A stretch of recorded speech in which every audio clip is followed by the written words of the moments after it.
자, 안녕하십니까. 위키트리 권혁재 PD입니다. 자, 드디어 기다리고 기다리던 제네시스 GB80이 드디어 출시를 했습니다. 입대하기 전에 스파이샷을 보고 갔는데 전역하고 나와서도 차가 안 나왔더라. 약간 그런 전설의 차죠. 거의 3년 동안 스파이샷을 뿌리고 다니다가 드디어 2020년 1월 15일 오늘 신차 발표를 하고 공식적인 판매에 들어갔는데요. 사진으로 봤던 것보다 실물로 봤을 때 실물의 느낌이 저는 조금 더 당당하고 좋은 느낌을 받았던 것 같아요. 디자인에 대해서 제가 한번 쑥 훑어보면서 설명드리도록 하겠습니다. 오늘 신차 발표에 특히 디자인 부분에 있어서는 루크 돈커볼케, 그 다음에 이상엽 전무, 이렇게 현대차 디자인의 수장이 모두 나와가지고 차량에 대한 디자인에 대한 설명을 했습니다. 일단은 G90에서 좀 봤었던 그런 디자인이죠. 이렇게 두 줄로 평행으로 이루어지는 쿼드 헤드램프, 평행을 이루고 있는 디자인 두 줄이 앞으로 제네시스의 디자인 언어가 될 거라고 합니다. 실제로 제네시스 엠블럼을 약간 본따서 이렇게 전면부 디자인을 만들었다고 하는데요. 제네시스 엠블럼 보면은 가운데 오각형 모양으로 제네시스 글자가 타이핑되어 있는 게 있고 그 옆으로 양 날개가 있잖아요. 이게 그 날개 디자인을 형상화한 거고, 이게 그 가운데 제네시스 텍스트가 적혀져 있는 그 공간이라고 합니다. 앞은 G 매트릭스라고 해서 그 다이아몬드에서 반사되는 빛을 형상화한 메쉬 문양의 그릴이 들어가 있는데요. 사실 제가 제네시스 G90 디자인을 그렇게 선호하지는 않아요. 처음 제네시스 G90을 봤을 때 그렇게 이쁘다라는 생각을 못 했는데 그 디자인 언어가 SUV인 GB80에 들어오니까 상당히 잘 어울리는 것 같습니다. 이 아래쪽에도 메쉬 그릴로 연결이 되어 있고 앞에 레이더 센서가 들어가 있고요. 지금 번호판이 이 상단 메쉬 그릴 위쪽으로 올라와 있는데 스파이샷을 봤을 때는 이 위치가 그렇게 이쁜 위치라고는 생각을 안 했는데 실제로 보니까 그렇게 이상한 위치 같지는 않습니다. 그릴 자체가 상당히 크고 이렇게 라인으로만 이루어져 있다 보니까 상당히 디자인 자체가 와이드해 보인다고 해야 될까요? 실제로 전폭이 거의 2m에 가까운 차량이다 보니까요. 이 보닛에 보면은 제네시스 엠블럼 양쪽 이렇게 날개 끝으로 해서 이렇게 라인이 보닛을 쭉 타고 올라가는데 선도 상당히 굵고 전반적으로 차량 자체가 와이드하다 보니까 이런 포인트는 굉장히 좋은 것 같습니다. 그릴 끝쪽에서 발생하는 이 라인은 보닛이 이렇게 연결이 쭉 돼 있고요. 이게 사이드 캐릭터 라인으로 쭉 가게 되는데요. 보시면은 이 라인이 일반적인 차량들은 보통 위로 향하는데 이 라인이 아래쪽으로 이렇게 쭉 떨어지는 걸 보실 수 있습니다. 보통 이런 라인의 경우에는 제규어라든가 아니면은 벤틀리 같은 고급 차량들이 자주 쓰는 라인인데 기본적으로 위로 올라가면은 좀 스포티한 느낌을 보여주고요. 아래쪽으로 이렇게 떨어지는 라인은 차량의 무게감이나 웅장한 모습, 그런 모습을 보여줍니다. 그래서 제네시스 같은 경우에는 이렇게 아래로 떨어지는 라인을 생각했다라고 볼 수 있겠고요. 그 다음에 이쪽에 있는 캐릭터 라인 양 옆쪽에 클래식 카들 중에서 고급스러운 차량들, 그런 차량들의 디자인에서 이미지를 따왔으며 양 휀더 쪽에 볼륨감을 살리기 위한 디자인이라고 그렇게 말씀을 하시더라고요. 측면에서 봤을 때 타이어 크기가 좀 크게 느껴지시나요? 이게 휠이 최상위급 휠인 22인치짜리 휠인데요. 정말 크죠? 22인치.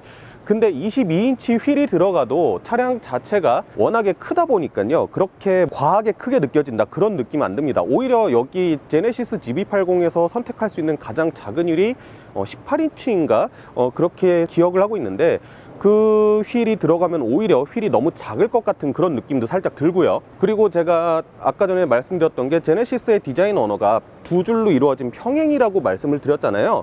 그래서 한번 보실까요? 이렇게 방향지 시등을 점등을 하면은 전면 헤드램프에서 이루어지는 이 방향지 시등이 옆에 이 라인을 따라서 쭉 이어져서 리어 램프까지 평행으로 연결이 됩니다. 사실 이 GB80에 떨어지는 라인 자체는 이 라인이 위로 솟구치게 되면은 이 리어 램프가 너무 아래쪽에 위치한 것처럼 보이니까 그 부분을 위해서 좀 일부러 떨어뜨린 느낌도 사실은 있다고 생각이 됩니다. 디자인 비례 중에서 독특한 거를 보자고 하면은 전면 오버행이 극적으로 짧죠. 이 차량이 후륜구동 차량이잖아요. 나 후륜구동이야, 나 후륜구동 기반 SUV야 라는 거를 진짜 어디 가서도 막 자랑할 것 같이 앞 오버행을 극단적으로 짧게 했고요.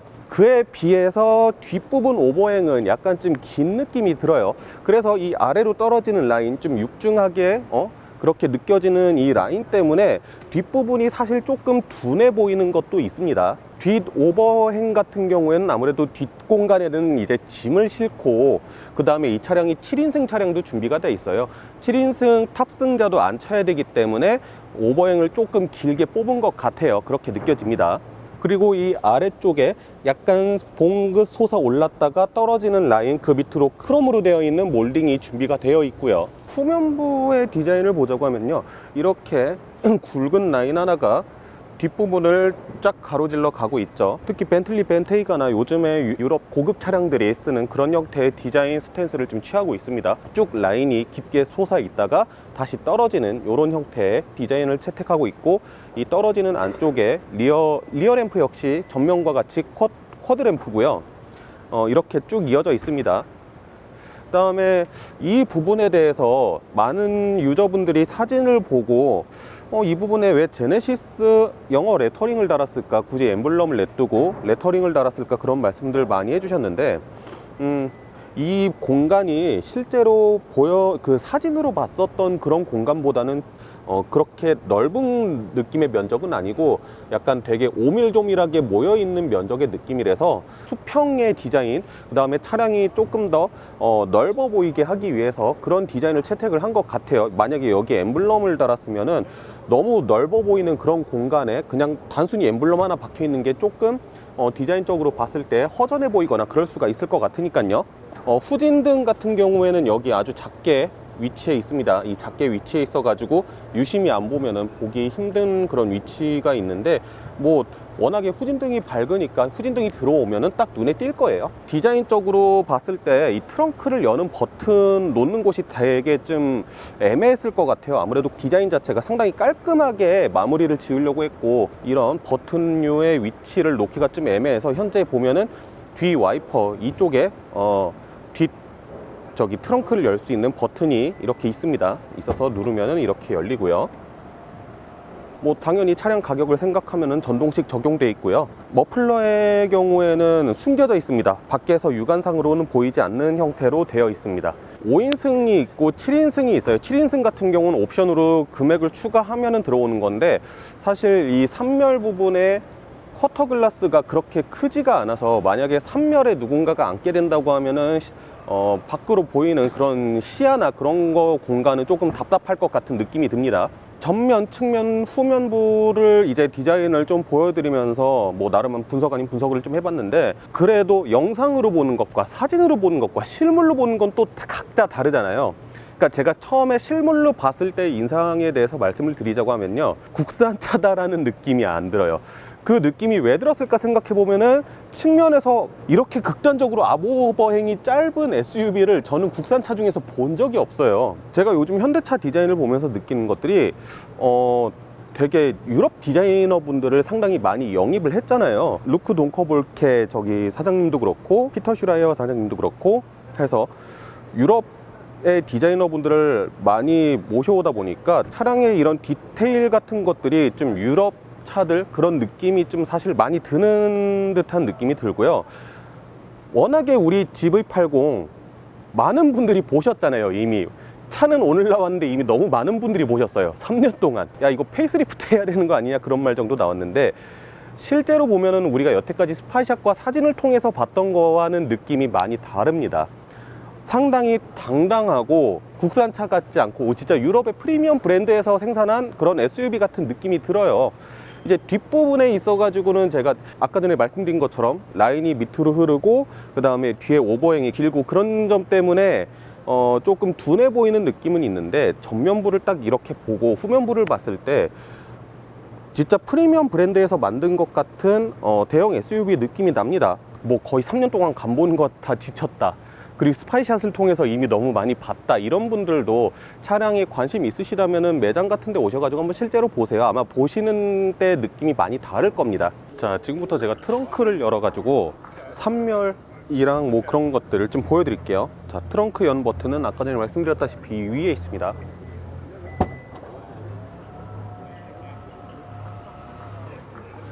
현재는 3열이 이렇게 펼쳐진 상태죠. 3열이 펼쳐진 상태인데 이쪽 끝을 보면은 버튼이 있어요. 버튼이 있어가지고 3열 왼쪽과 3열 오른쪽을 각자 따로 이렇게 접을 수가 있고요. 여기 있는 버튼은 심지어 2열까지 접을 수 있는, 폴딩할 수 있는 버튼입니다. 이렇게 해서 3열이 완전히 접혀지면은 이 매트를 이렇게 앞으로 쭉 펼쳐 주시면은 트렁크 공간처럼 사용이 가능한 거고요. 이 밑에를 보면은 이 러기지 위에 그 가리는 그 선반이 있잖아요. 선반을 수납할 수 있는 공간이 있네요. 써야 된다 그러면은 이걸 이렇게 빼서 저기에다가 이렇게 꽂는 거죠. 꼭 이게 확 줄어들지가 않아서 조금 불편하긴 한데 어쨌든 그렇게 있고요. 공간이 이 밑에는 소화기랑 뭐 타이어 키트가 있네요. 마찬가지로 이거 버튼 한번 누르면은 이렇게 올라옵니다. 3열은 이렇게 쓰면 되고요. 3열을 위해서는 있는 거는 컵홀더가 양 끝에 있고요. 그 다음에 3열을 위한 그 송풍구가 또 따로 있습니다. 7인승 모델이 나오는 차량이잖아요. 7인승 모델이 나온 차량이기 때문에 3열의 거주성에 대해서 분명히 궁금하신 분들이 계실 거예요. 그래서 사실 저는 어떤 차량의 3열에 앉든 불편한 사람입니다. 제 덩치를 보십시오. 저는 카니발 3열도 불편하고요. 스타렉스 3열도 불편한 사람입니다. 하지만 뭐 타볼 사람이 저밖에 없으니까 제가 한번 3열에 한번 앉아보도록 할게요. 2열 시트 보면 옆에 이렇게 전동식 시트처럼 이렇게 구성이 되어 있잖아요. 여기 옆에 버튼 보면은 이렇게 2열 버튼이 앞으로 싹 밀려나게 됩니다. 이렇게 누르면요, 이렇게 앞으로 가서 3열에 앉을 수 있게끔 이렇게 되어 있는데요. 3열에 한번 앉아 보겠습니다. 3열 공간은요, 다른 것보다 헤드룸이 많이 부족해요.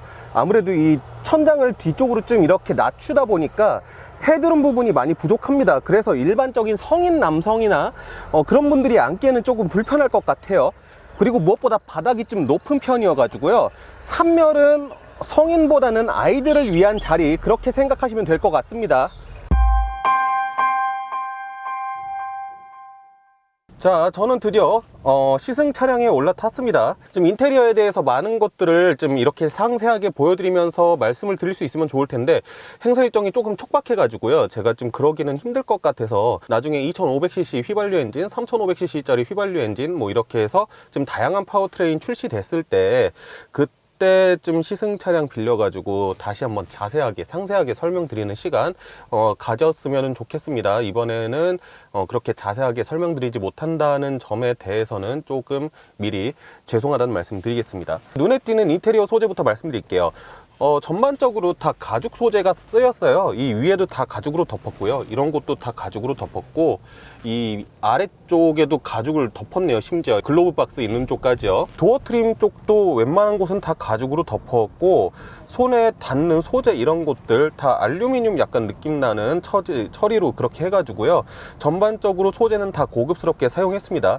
제네시스가 요즘 들어서 계속 추구하고 있는 G 매트릭스 디자인, 메쉬 스타일의 소재, 그런 것들을 사용해가지고 오디오를 조작하는 조그 셔틀이라든가 다이얼 형태의 기어 노브 전부 다 G 매트릭스 메쉬 형태로 약간 다이아몬드 패턴 형태로 처리를 했습니다. 인테리어 스파이샷이 나오면서 가장 말이 많았던 게 이 2스포크짜리 스티어링 휠일 텐데, 사실 국내 소비자들한테 그렇게 낯익은 디자인은 아니에요. 2스포크 스티어링 휠이 뭐 메르세데스 벤츠 S클래스 같은 경우에도 지금은 3스포크를 쓰지만 전에는 2스포크를 썼었고요. 근데 2스포크를 쓰는 것까지는 좋은데 이게 너무 이렇게 일자로 평면하게 디자인된 것이 아니냐 해가지고 좀 낯설다, 이쁘지 않다, 사실 이런 얘기도 많고요. 오늘 신차 발표회에서 이상엽 전무님이 얘기하신 거는 2스포크 스티어링 휠을 조작을 했을 때, 스티어링 휠을 어느 각도로 돌렸을 때 3스포크는 결국 그 스포크 때문에 손이 간섭이 받는다. 그래서 2스포크 스티어링 휠의 이런 디자인이 운전자에게 좀 더 친화적이다, 이렇게 말씀을 하셨는데, 제네시스의 디자인의 한 축을 담당하는 새로운 디자인이 필요해서 이런 형태의 스티어링 휠을 디자인하지 않았나 라는 생각이 저는 가장 큽니다. 스티어링 휠 직접 만져보니까요, 이 림 두께가 상당히 두껍습니다. 저는 개인적으로 이 두꺼운 스티어링 휠을 상당히 선호하는 편이에요. 그래가지고 저는 개인적으로 마음에 듭니다. 계기판은 보면은 기존의 현대차 그랜저나 소나타가 썼던 그런 디스플레이 디자인을 조금 더 고급스럽게 다듬은 느낌으로 보이고요. 상당 부분 기능도 현대차와 거의 동일한 기능을 사용을 하고 있습니다.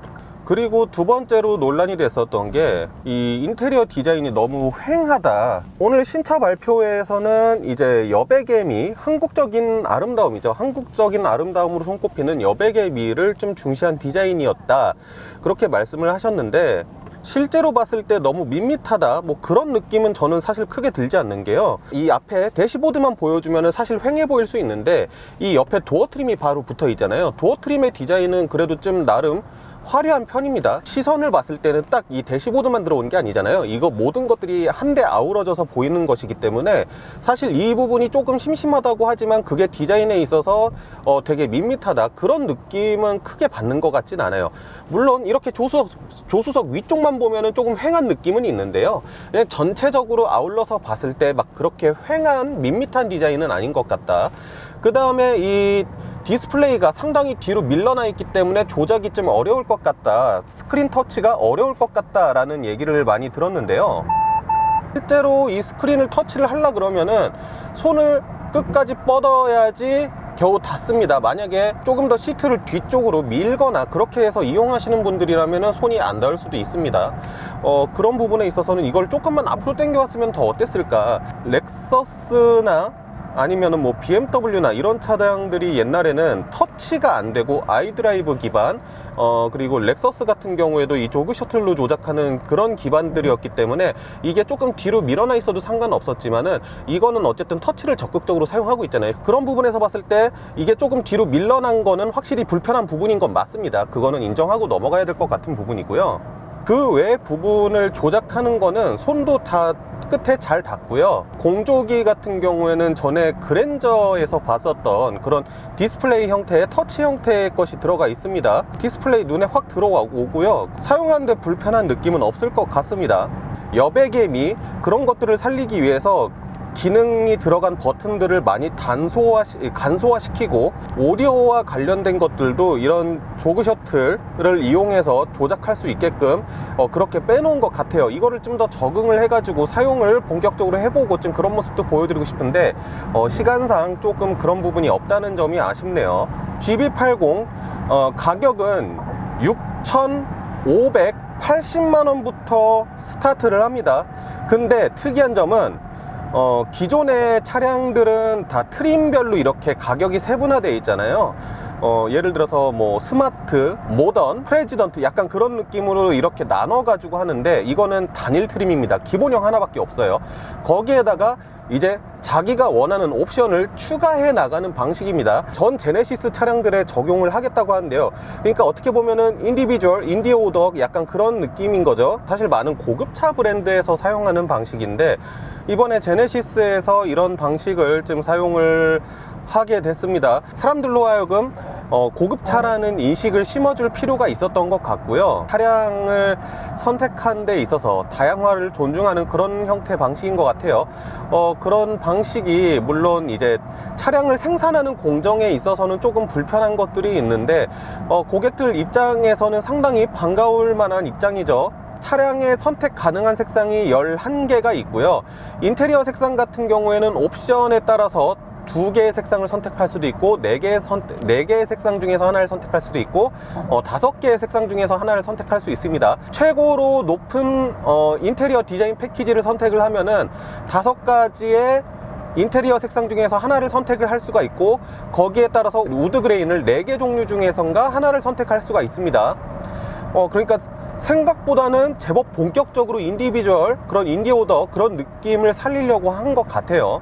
모든 옵션들, 액세서리까지 다 추가하게 되면은 차량 가격은 9천만원 초반대입니다. 이 가격대에 딱 정확하게 겹치는 차량들이 수입차 중에서도 몇 차량이 있어요. 렉서스의 RX라든가 그 다음에 링컨의 에비에이터, 그런 차량들이 이 차량 가격하고 겹치고 벤츠의 GLE 300D 모델, 뭐 3000cc 디젤 같지만은 사실 2000cc 4기통 엔진이 들어가는 차입니다. 풀옵션 사양에서 가격을 조금만 추가하면은 벤츠 GLE까지도 볼 수가 있고요. 거기서 조금만 더 추가하면은 BMW X5 가장 기본형 모델까지 구매가 가능합니다. 이 차량의 풀옵션 가격과 BMW X5 최고 낮은 등급의 가격은 한 1000만원 정도 차이가 나고요. 거의 실질적으로 수입 차량 가격이 그렇게 크게 나지 않는 거죠. 우리 제대로 만들었으니까 수입 차량 한번 진짜 제대로 붙어보겠다, 약간 그런 생각을 하시는 걸 수도 있고요. 그만큼 자신이 있다, 그런 반증이기도 하겠죠. 실제로 BMW X5라든가 벤츠 GLE 같은 차량들하고 전장에 대한 스펙도 사실상 거의 비슷하고요. 특히 BMW X5 같은 경우에는 똑같은 직렬 6기통의 3000cc 디젤 엔진을 사용을 하고 있습니다. 이 차량에 들어간 직렬 6기통의 3000cc 이번에 처음 개발한 거죠. 이번에 개발해가지고 GB80에 처음으로 얹혀지는 건데, 마력은 약 280마력이 조금 안 되는 마력이고요. 토크가 무려 60에 달합니다. 거의 비슷한 가격대 벤츠 GLE 같은 경우에는 아까 전에 말씀드렸듯이 이름만 300D고요. 사실은 4기통 2000cc 엔진을 얹고 있기 때문에 출력면이나 토크 면에서는 사실 비교할 수가 없고요. X5와 비교했을 때는 출력은 GB80이 조금 더 높고요. 토크는 X5가 조금 더 높습니다. 근데 워낙에 출력이나 토크 면에서 높은 성적을 보여주는 아이들이기 때문에 그렇게 크게 차이가 난다라고 말씀드리기는 조금 어려울 것 같고요. 링컨 에비에이터 같은 경우에는 이제 휘발유 엔진이죠. 디젤 엔진이 아니라 휘발유 엔진이기 때문에 역시 파워트레인 가지고 조금 논하기는 어려움이 있습니다. 직렬 6기통 3000cc 디젤 엔진, 지금 제가 운전하고 있을 때는 차량이 정말 조용합니다. 많이 조용하고요. 디젤 엔진이면은 응당쯤 생각하는 그런 우르릉거리고 진동도 좀 있고 그래야 되는 부분들이 있는데, 그런 부분들이 크게 없습니다. 경쟁 차종들을 쭉 봤을 때 연비는 좀 높은 편이에요. 아까 전에 말씀드렸던 BMW X5에 비하면 거의 리터당 2km 정도 연비가 좋습니다. 요즘에 현대자동차가 어떤 엔진을 내놓든 간에 조금 친환경적이고 연비가 좋은 그런 세팅을 좀 많이 하는 편이어서, 이 엔진도 뭐 토크가 60인데 막 그만큼 높은 힘을 발휘하기보다는 상당히 부드러운 느낌의 세팅을 보여주면서 조금 연비를 뽑아내려고 하는 그런 느낌을 보여주고 있어요. 그래서 엑셀을 깊게 밟아도 막 튀어나간다, 진짜 엄청 막 목이 뒤로 꺾일 정도로 엄청 힘을 낸다, 그런 느낌보다는 넉넉한 힘으로 끝까지 쭉 밀어주는 그런 느낌으로 일단은 이동을 합니다. 고속도로에서 악셀을 진짜 끝까지 눌러 밟았다, 풀악셀을 했다, 그랬을 때 뭐야 차 왜 이렇게 안 나가? 라고 생각할 수도 있는데, 계기판을 보시면 놀랄 겁니다. 아마 속도가 엄청 높아서 놀라실 거예요. 엔진 세팅 자체는 폭발적인 힘을 보여준다기보다는 그냥 눈치 못 채게 쭉 밀어주는 느낌, 그런 느낌으로 갑니다. 특히 NVH에 신경을 많이 썼기 때문에 진짜 속도가 막 엄청 높다라는 사실을 생각해내기가 쉽지는 않습니다. 그래가지고 저도 방금 전에 풀악셀 밟았는데 왜 이렇게 답답하지라는 느낌을 하고 계기판 봤다가 놀라서 지금 속도를 줄인 거예요. 아무래도 짧은 시간 내에 차량의 성향을 좀 파악을 해야 되다 보니까 제가 엑셀을 좀 깊게 밟고 있기도 하고요. 전반적으로 조금 차량 연비에 그렇게 좋은 느낌으로 주행을 하고 있진 않은데, 현재 평균 연비는 리터당 약 8.3km 정도 보여주고 있습니다. 이렇게 큰 덩치의 차를 끄는데 디젤 엔진인 거를 감안해도 일단 6기통이잖아요. 연비는 뭐 그렇게 나쁜 것 같지는 않습니다. 만약에 좀 더 천천히 운전하면은 조금 더 좋은 연비를 보여줄 수 있을 것 같아요. 시승 코스가 이번에도 고속도로 위주의 코스로 이렇게 구성이 되어 있어 가지고요, 차량의 핸들링이나 그런 특성을 말씀드리기는 조금 어려운 환경이긴 한데, 차량 자체가 대형 럭셔리 SUV다 보니까 사실 코너링보다는 승차감이나 그런 것들에 있어서 크게 신경을 썼을 것이고요. 그래서 승차감이나 그 NVH와 관련된 기술들을 많이 적용을 했습니다. 이 전면에 있는 카메라가 이 앞에 있는 도로의 지형을 파악을 해가지고 그것에 맞게 미리 각 서스펜션의 댐핑을 조금 대비를 하고 있는 시스템. 메르세데스 벤츠에서는 MBC라고 부르죠. 매직 바디 컨트롤러라고 부르는데 그것과 비슷한 시스템이 이 차량에 적용이 됐고요. 그 다음에 노면 소음이 갖고 있는 주파수와 반대 성향의 주파수를 쏴줘서 노면 소음을 최대한 억제하는 기술, 그런 기술도 들어갔다고 합니다. 오랜만에 타는 럭셔리카여서 그런지 모르겠는데 정말 편합니다. 제가 아까 전에 뒷좌석에 타고 왔었는데 뒷좌석도 정말 편하고요. 운전석에서 운전을 하고 있을 때도 승차감이 정말 편안합니다. 다만 노면 소음은 그렇게 이게 적극적으로 방어해 주는 건가라고는 사실 잘 모르겠어요. 노면 소음까지는 잘 모르겠습니다. 근데 워낙에 큰 타이어가 들어가 있으니까 노면 소음이 좀 큰 차량이겠죠. 그런 것에 생각해서 보면은 크지 않은 거일 수도 있고요. 제가 속도를 조금 높이면은 이 볼스터 쪽이 몸을 쫙 이렇게 잡아줍니다. 이 주행 속도나 주행 환경에 따라서 볼스터가 조금 그에 맞게 유동적으로 좀 변하는 모습 보여주고 있는데, 고급 승용차들에 들어가는 기능이죠. 상당히 안정적인 느낌 들고요.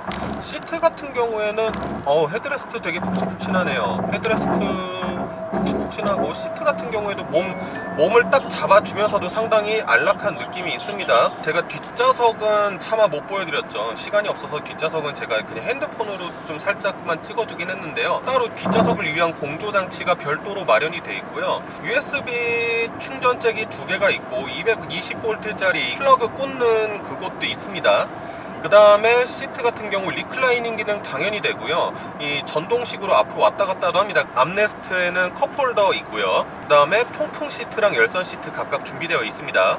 전동식 햇빛 가리개도 있고요. 이 차량에는 HDA 2.5세대가 들어갔다고 하죠. HDA를 적용한 상태에서 방향지 시등을 점등하면은 자연스럽게 차선 변경하고 나들목 진출까지 해준다고 얘기를 들었는데, 제가 아까 전에 HDA를 작동한 상태에서 방향지 시등을 켰을 때 옆 차선으로 옮기지는 않더라고요. 그 작동되는 조건하고 그 다음에 세팅 같은 거를 제가 일일이 좀 확인을 해가지고 어떤 환경에서 적용이 되는지 작동이 되는지 그런 것들을 좀 봐야 되는데, 시간이 너무 짧아요. 시간이 좀 되게 촉박하네요. 제가 혼자서 촬영을 나오면은 좀 이래저래 여기 다른 매체 촬영하는데 좀 눈치도 보이고 많이 밀리고 그래가지고 촬영이 좀 늦어요. 그러다 보니까 시승 시간이 좀 짧아지는데 이거를 참 아쉽네요. 이거 제가 시승차를 다음에 구할 수 있으면 진짜 꼭 좀 구해가지고 다시 한번 제대로 한번 소개시켜 드리겠습니다. 엔진하고 미션의 궁합 같은 경우에는 미션은 즉각적인 체결감보다는 부드러운 변속 느낌을 주기 위해서 조금 텀이 좀 걸린다라는 느낌이 있고요. 엔진 힘도 상당히 넉넉합니다. 엔진 힘 자체는 넉넉한데 이것 역시 부드러운 세팅, 그 다음에 연비를 뽑아내기 위한 세팅을 위해서 즉각적인 반응성보다는 고른 힘으로 그냥 쭉 밀어내는 그런 형태의 세팅을 했다, 이런 느낌이 듭니다.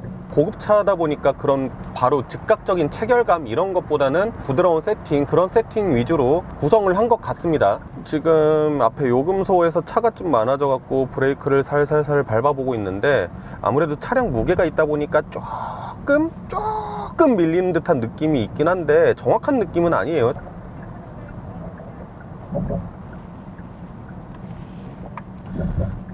제가 방금 전에 차선 변경을 하면서 브레이크를 조금 밟았는데 시승 차량이 워낙에 새 차량이다 보니까 지금 뭐 브레이크를 정확하게 알 수는 없지만은 지금만 봤을 때는 조금 밀리는 느낌이 있어요. 승차감 세팅은 정말 잘했네요. 이 차에 22인치 휠이 들어가 있다는 게 믿기지 않을 정도로 승차감은 정말 좋습니다. 그러니까 승차감이나 엔진 세팅이나 뭐로 봤을 때 그냥 이 차량은 진짜 럭셔리한 차급이에요. 말 그대로 차량의 구매 연령층도 일단 차량 가격이 기본적으로 같은 급의 수입차하고도 사실 그렇게 견졌을 때 밀리는 가격대는 아니잖아요. 경제적으로 여유가 있으신 분들을 위한 럭셔리 SUV로 정의를 하고 만들어진 건데, 그래서 뭐 전체적인 세팅은 다 부드러운 세팅이다, 그런 말씀 드릴 수 있을 것 같습니다. 그러면은 이 차를 BMW X5나 벤츠 GL이나 렉서스 RX나 뭐 링컨 에비에이터 그런 동종의 수입차들과 비교했을 때 GV80을 구매할 만한 가치가 있는가에 대해서 한번 얘기를 해보죠. 일단 수입차 같은 경우에는 선택할 수 있는 트림이 그렇게 많지 않잖아요. 거의 풀옵션 상태에서 들어오고 아니면은 이제 진짜 비싼 옵션 몇 가지는 빠져서 들어오거나 그런 형태로 들어오는데, 일단 기본적으로 기본형 트림을 준비해 놓고 거기에다가 원하는 옵션을 골라 담는, 물론 그거를 물로 다 세부화하진 못했어요. 왜냐면 그렇게 하면은 제작 공정에서 너무 힘이 들잖아요. 그렇기 때문에 이제 패키지 뭐 하나 이런 식으로 묶어 놓긴 했지만, 어쨌든 옵션을 선택할 수 있는 범위가 진짜 넓고 이 가격대에서 인디비주얼 할 수 있는 차량이 몇 대 없어요. 근데 이 정도 크기의 SUV에서 인디비주얼까지 해가면서 구매할 수 있다라는 가치는 제네시스 GV80 아니면은 사실상 이뤄내기 좀 어려운 게 있고요. 넉넉한 힘을 가지고 있는데 동급의 디젤 SUV들에 비해서는 연비가 나쁘지 않은 편이에요. X5에 비해서는 거의 2km/L 정도 좀 연비가 높고요. 다만 그래서 이제 그런 즉각적인 뒷목이 확 젖혀질 정도의 그런 정도의 느낌의 파워는 조금 느끼기 힘들다라는 점, 그런 점은 있습니다. 근데 그냥 럭셔리하고 편한 차량, 내가 이 차를 몰면서 스트레스 받지 않을 수 있는 차량, 그런 차량들을 원하신다면은 사실 이 차는 정말 최고의 선택지가 될 수 있어요. 국산차는 진짜 옵션 하나만큼은 정말 다른 곳에 견주어도 부족하지가 않잖아요. 그래도 내가 돈을 이만큼 주고 사는데 다양한 편의 장비와 안전 장비가 있는 차량을 선호한다, 그러면은 GV80이 맞을 것 같고요. 아니면은 나는 이런 나긋나긋한 세팅보다는 조금 더 운전자가 직결성 있게 운전할 수 있는 차, 운전에 재미가 있는 차, 그런 차를 타고 싶다, 그러면은 BMW로 가시는 게 맞을 것 같고요. 그건 이제 개인적인 성향에 따라서 선택을 하시면 될 것 같다라는 생각이 듭니다. 그리고 GLE 300D 같은 경우에는 일단 파워트레인이 너무 차이가 나서요. 사실 저는 300D랑 GV80이라고 하면은, 저는 물론 삼각별 파워를 무시할 수는 없지만 그래도 왠지 조금 더 GV80에 손을 들어주고 싶네요. 정말 3년을 기다려왔습니다. 군대 갔던 사람도 전역해서 군대 가기 전에 스파이샷을 봤는데 전역해서도 차가 안 나왔다더라. 전설의 차 GV80을 드디어 타봤는데, 그러기에는 제가 너무 시승 시간이 짧아서 여러 가지들을 못 보여드린 것 같아서 너무 아쉽습니다. 이번 거는 진짜 시승차 구해가지고 최대한 빨리 한번 다시 좀 시승차를 구해서 저기를 해보도록 하겠습니다. 좀 낱낱이 해보도록 하겠습니다. 아이고 아쉬워라. 지금까지 저는 위키트리의 권혁재 PD였고요. 지금까지 상당히 긴 영상인데 시청해주신 분들 정말 감사드립니다. 감사합니다.